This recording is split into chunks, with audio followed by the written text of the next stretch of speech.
This man's nightmare began 2 years ago. He was pulled over and arrested outside this Canberra prison where he worked as a guard. I initially thought they had the wrong person. I'm sitting there going, what's going on? His former fiancée, who'd worked for New South Wales Police, claimed he'd raped and beaten her throughout their 2-year relationship. He ended up here at Goulburn Jail, one of the country's most notorious high-security prisons.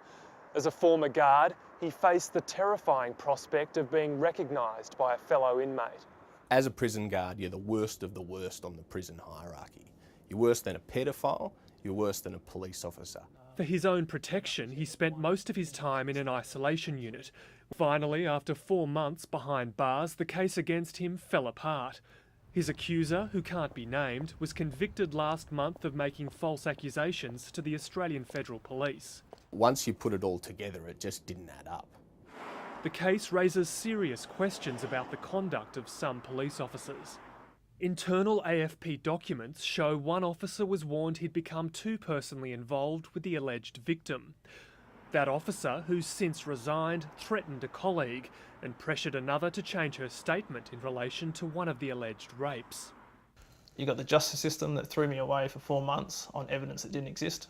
The woman's current partner, a New South Wales policeman, is also being investigated over his role in the case. Cops look after cops. It's as simple as that. It takes it away from the real victims. You've got people who have actually gone through rape and sexual abuse and, she's made a mockery of that.